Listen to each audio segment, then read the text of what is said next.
yang mana dengan rahmat Allah kita masih dapat berkumpul di tempat yang sangat sederhana ini. Selawat dan salam kita sanjungkan kehadiran Nabi besar Muhammad sallallahu alaihi wasallam yang dengan perjuangan beliau kita telah sampailah ke alam yang penuh dengan ilmu pengetahuan. Bapak Ibu yang saya hormati, sebagaimana kita planningkan pada hari ini, kita akan membuat acara pengimbasan PK bagi guru SMP Negeri 3 Panga. Pengimbasan ini akan dipimpin oleh guru BK yang sudah pernah mengikuti pelatihan di Banda Aceh. Jadi kita meminta beliau untuk mengimbaskan kepada guru-guru bagaimana BK yang baik. Karena semua guru itu adalah guru BK, bisa menjadi guru BK. Nah, untuk selanjutnya, untuk menghemat waktu, kita langsung menyerahkan kepada guru BK yaitu Bapak Oki Zulfata. Kepada Bapak kami persilakan.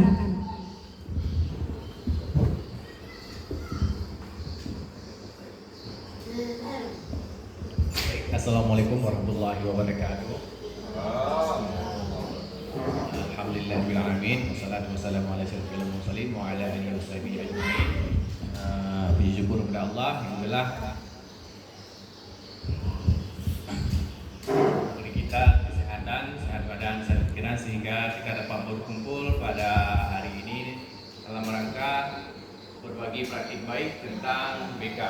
Yang saya hormati Ibu Kepala Sekolah dan saya hormati kepada Bapak Ibu guru hebat SMP Negeri 3 Panga.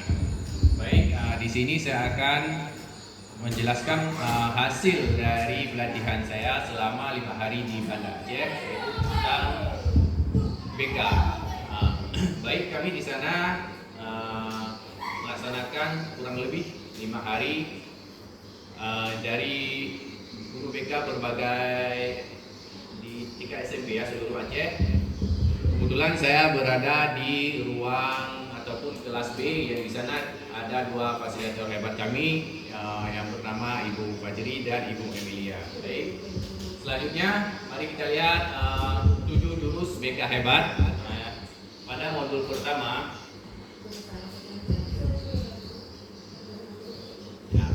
pada jurus pertama ini kita diawali dengan kenali potensi. Apa saja yang kita pelajari dari kenali potensi ini? Yang pertama itu adalah membantu siswa mengenali potensi diri melalui asesmen minat bakat. Kita ketahui bahwa setiap dari siswa kita ini memiliki minat dan bakat yang berbeda-beda. Oleh karena itu kami sebagai guru BK akan melaksanakan yaitu tes minat bakat untuk mengetahui bakat dan minat para siswa sehingga mereka dapat mengenali potensi mereka, sehingga dengan potensi ini mereka dapat menggunakannya untuk kehidupan mereka sehari-hari. Dari potensi ini menjadi skill, di mana skill ini nanti dapat dimanfaatkan untuk mereka sendiri. Selanjutnya ada gaya belajar. Dalam menentukan minat bakat kita juga perlu namanya gaya belajar. Yaitu gaya belajar adalah bagaimana cara siswa dalam menerima pembelajaran di kelas. Gaya belajar di sini ada 3. Yang pertama ada visual, yaitu siswa yang suka ataupun siswa tersebut lebih mudah memahami pelajaran melalui melihat. Dan yang kedua ada auditory, yaitu siswa apabila di dalam kelas, apabila guru menjelaskan, maka dia lebih paham ketika guru hanya dengan menjelaskan atau mendengar. Yang ketiga ada kinestetik. Kinestetik adalah melalui praktek. Di sini mungkin ada siswa yang gaya belajarnya berbeda-beda. Oleh karena itu kita sebagai guru harus mengetahui. Kita memasuki jurus yang kedua. Jurus yang kedua sini ada kelola emosi, yaitu melatih siswa untuk mengenali, memahami dan mengelola emosi secara sehat melalui pendekatan sosial emotional learning. Ya, di sini kita diajak untuk mengetahui bagaimana emosi ataupun perasaan siswa ketika berada di kelas. Ada beberapa jenis emosi, diantaranya ada senang, sedih, memberikan pembelajaran ataupun pembelajaran yang kita sampaikan dapat diserap ataupun diterima dengan baik oleh siswa tersebut. Oke, untuk selanjutnya ada jurus 3, yaitu tumbuhkan resiliensi, yaitu mengembangkan daya lenting atau ketahanan siswa untuk menghadapi tantangan dan kegagalan. Di sini adalah bagaimana dia bangkit kembali ketika dia mengalami kegagalan. Misalkan ketika siswa kita mengikuti suatu ajang perlombaan, dia gagal untuk juara. Bagaimana dia bangkit kembali dari kegagalan tersebut untuk terus tumbuh dan berjuang ataupun untuk bangkit kembali dari kegagalan tersebut. Di sini ada juga yang namanya fixed mindset dan growth mindset, yaitu artinya pemikiran tetap, pemikiran pola pikir bertumbuh dan pola pikir tetap. Di sini di growth mindset ini kita diajak untuk membantu para siswa bagaimana dia bangkit kembali. Artinya ketika dia mengalami kegagalan, dia tidak menyalahkan dirinya, tapi dia akan berusaha lagi dan bekerja keras untuk mendapatkan hasil yang lebih baik lagi. Dan selanjutnya ada jurus keempat, yaitu jaga konsistensi, yaitu membantu siswa membentuk kebiasaan positif secara berulang dan konsisten untuk membangun disiplin manajemen waktu yang baik. Di sini diajak kita untuk membantu siswa agar kebiasaan yang positif, artinya membangun kebiasaan positif. Misalkan dia sering terlambat, bagaimana cara kita untuk membiasakan agar dia tidak menjadi terlambat lagi.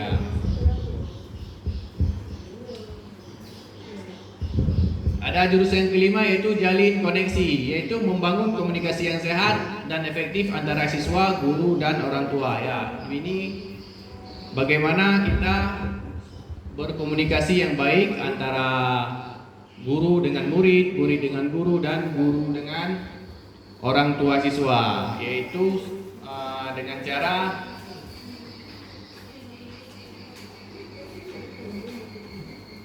menjadi pendengar yang aktif. Artinya ketika orang lain berbicara kita mendengarkan, dan ketika orang lain berpendapat kita juga harus mendengarkan, walaupun sebaliknya. Dan ada jurus yang keenam, yaitu bangun kolaborasi, artinya mengupayakan kerjasama multi pihak antara guru, orang tua, dan komunitas sekolah untuk mendampingi perkembangan siswa. Di sini kita diajak untuk bekerja sama bukan hanya dengan sesama guru, tapi juga dengan orang tua dan komunitas sekolah, sehingga menciptakan suasana sekolah yang kondusif dan untuk membantu perkembangan para siswa ke arah yang lebih baik. Dan jurus yang ketujuh yaitu adalah menata situasi, yaitu menciptakan lingkungan belajar yang aman, nyaman, dan mengembirakan bagi siswa. Di sini kita sebagai guru bagaimana cara kita untuk membuat lingkungan sekolah yang aman, nyaman, dan mengembirakan bagi siswa. Mungkin hanya ini presentasi dari berbagi praktik baik dari saya. Mungkin ada pertanyaan dari guru-guru yang lain.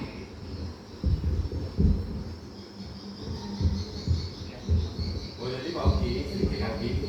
Jadi saya mau menanya tentang ini Pak Oki. Ketika misalkan dalam kelas itu bervariasi anak-anak ya. Jadi istilahnya bagaimana kita menyikapi tentang anak-anak yang kurang membaca. Misalkan dia kan otomatis dia tentu literasinya kan lambat. Bagaimana Pak? Baiknya bagaimana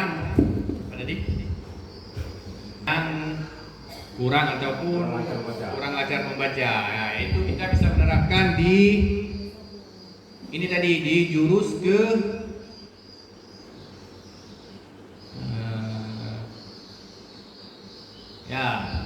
di jurus keempat, yaitu jaga konsistensi, yaitu membantu siswa membentuk kebiasaan positif. Artinya ketika dia kurang lancar membaca, berarti dia kurang mengulang. Itu dengan kita membantu siswa tersebut untuk terus kebiasaan membaca. Terus kita latih, nanti kita ajak dia berbicara ataupun kita panggil dia secara pribadi untuk dia terus melatih cara membaca.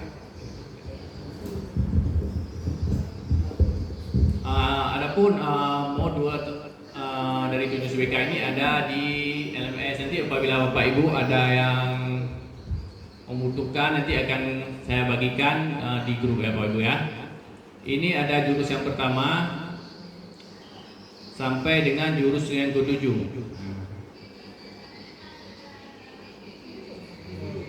Ya, 7 jurus. Banyak jurus.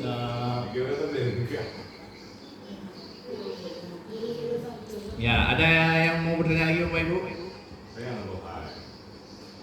Jangan juga aku.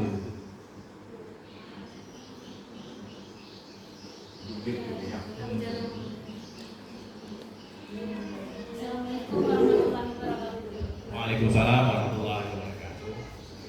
Nah, ini Pak Oki ya, ini mungkin pengalaman saya pribadi dan juga mungkin ada pengalaman teman-teman saya. Di sini mungkin saya sudah buat ya. Begini Pak Oki, bagaimana trik kita atau cara kita mengatasi siswa yang di dalam kelas dia terlalu aktif bahkan sampai sering mengganggu temannya. Jadi kita sebagai guru kan tidak fokus untuk menjelaskan pelajaran kan, karena sering mengganggu kawan-kawannya. Nah, jadi itu yang saya tanya ke Bu Indi. Terima kasih. Baik, terima kasih kepada Bu Indah yang menanyakan bagaimana cara mengedukasi siswa yang terlalu aktif di dalam kelas. Baik, sesuai dengan pertanyaan, maka untuk pertanyaan tersebut kita bisa melihat pada penggunaan jurus yang kedua, yaitu tentang pengelolaan emosi. Ya, sebagai guru sebelum kita memasuki kelas, kita juga menanyakan kabar pada siswa tersebut. Bagaimana kabarnya hari ini? Apakah baik, senang, sedih? Dengan mengetahui emosi ataupun pikiran siswa tersebut pada hari ini, kita dapat mengetahui perilakunya ya. Kenapa penyebab dia berperilaku seperti itu.